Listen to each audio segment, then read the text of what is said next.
So, ladies and gentlemen, this is Huawei ICT Competition 2023-2024 Europe Teachers Summit. We have had so many distinguished professors on the stage so far, and now, last but not the least, we will have yet another presentation from a French university this time, namely ESTIA, Institute of Technology. Unfortunately, Professor Michel Bacny couldn't make it to Istanbul and not physically with us, but we have a pre-recorded presentation on developing additional resources for teachers and students. So, ladies and gentlemen, please focus your attention on the big screen for the presentation of Professor Michel Bacny.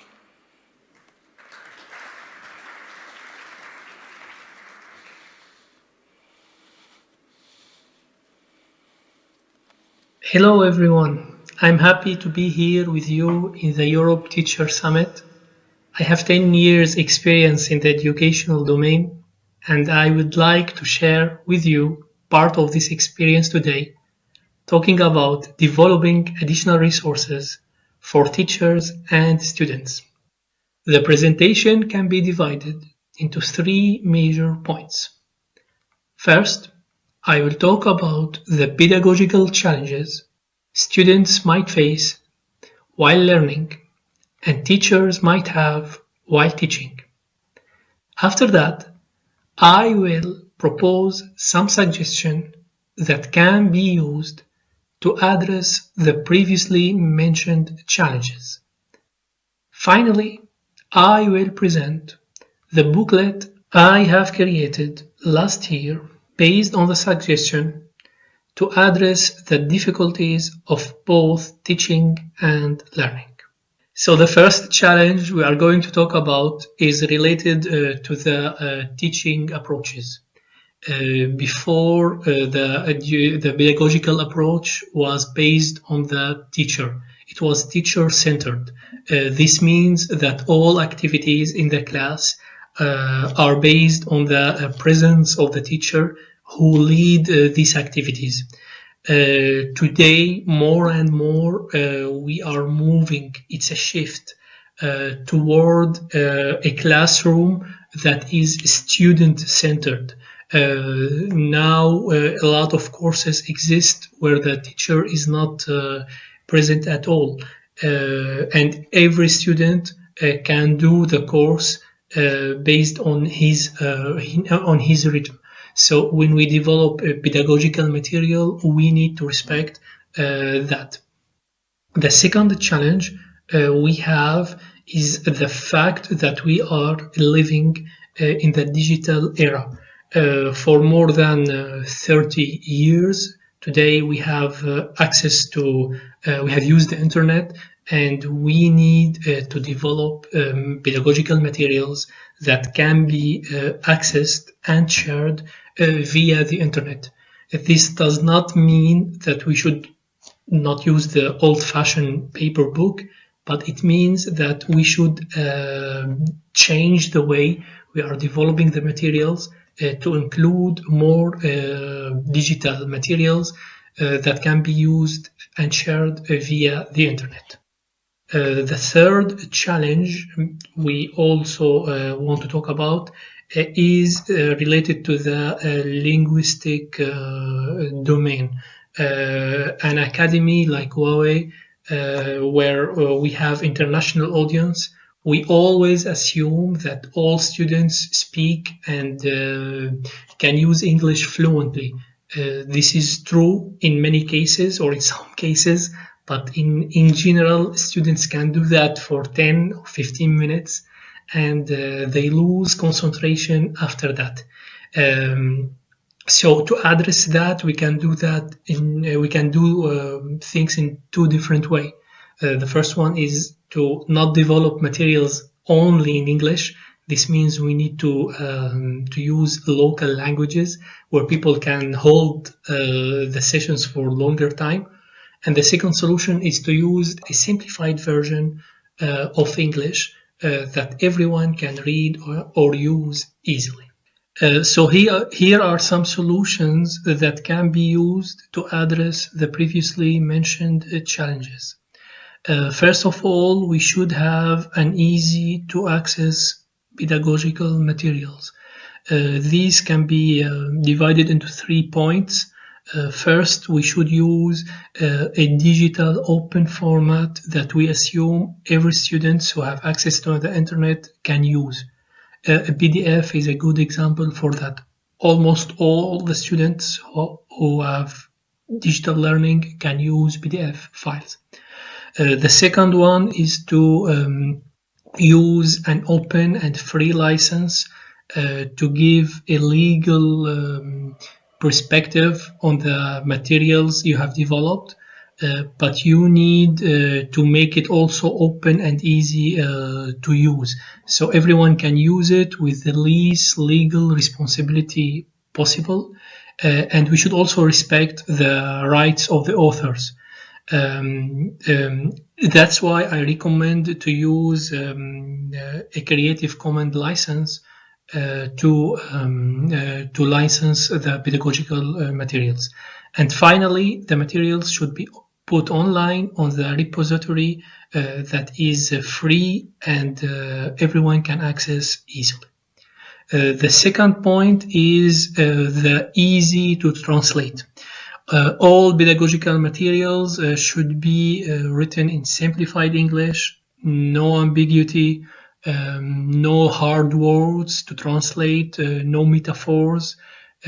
People who has good knowledge of English should be able to understand the whole text, and this is easy to translate for the researchers and scientific staff who had very good level of English, very good level of science knowledge, but their linguistic knowledge might be limited. So we should respect that, because these are the kinds of people who are going to translate the work. We need also to make sure that we are using a unified terminology. This means that we don't use different words to describe the same concept. This is very tricky when we are talking about translation.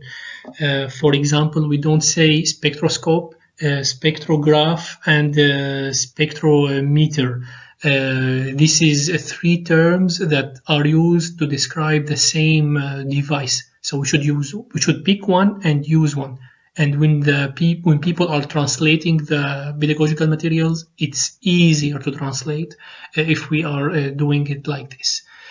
Finally, in this part, it's always recommended to add appendixes to cover the abbreviation, or to provide definitions, or to add more detailed information that both student and teachers might need while using the pedagogical materials.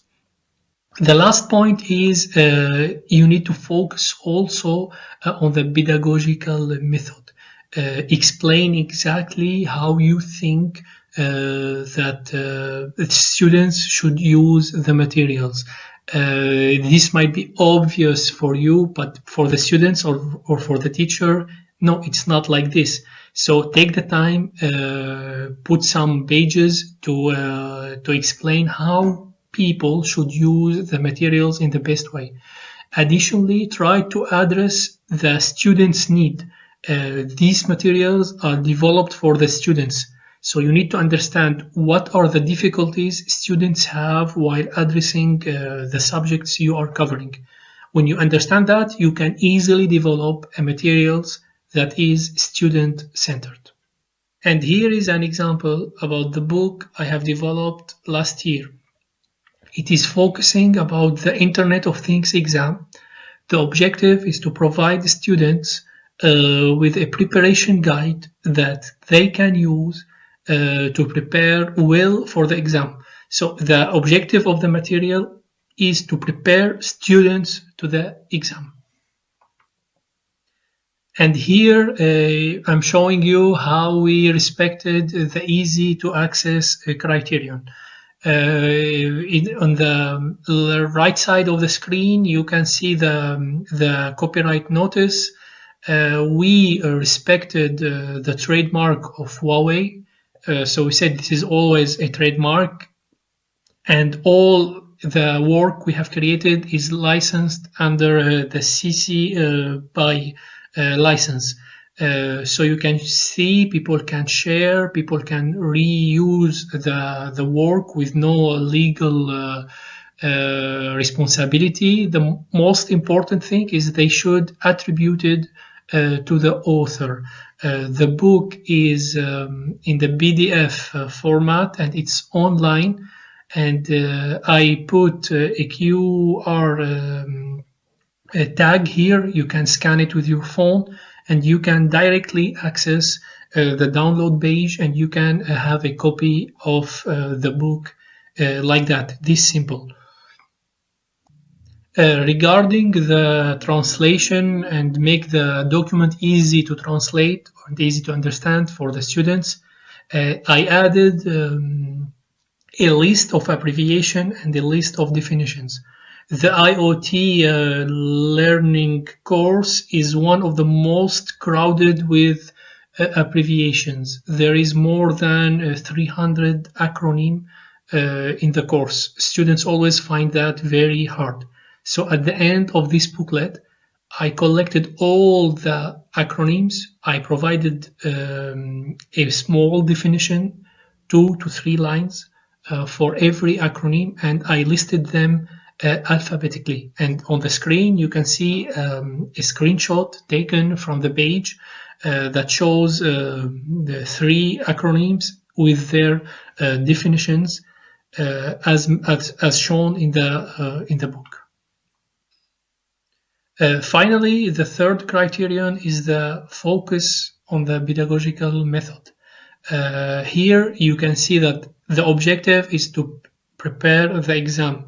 So in the first 2 pages of the booklet, I explain with a small graphical algorithm how students should read the chapters. And there is this algorithm that tells the students, if you don't get 90% of the answers correct, go back and try to answer the questions once more, or read the chapter again.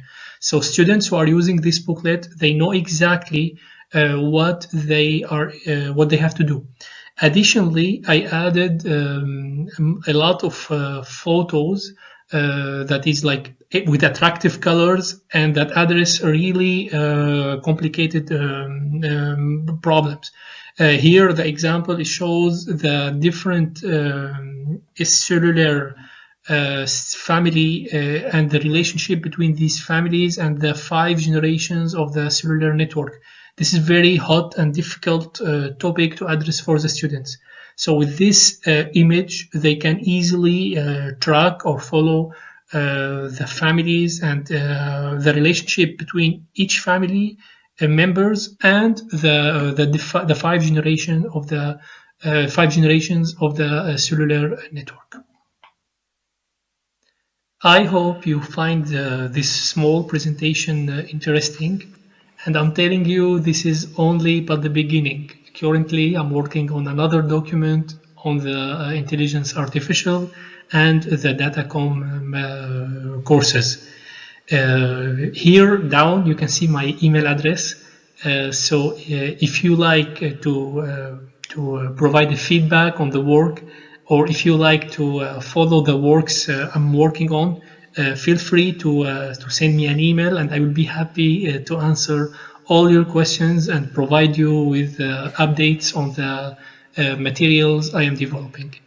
Thank you. Thank you very much, Professor Michel Bakni, for your great contribution to our Teacher Summit.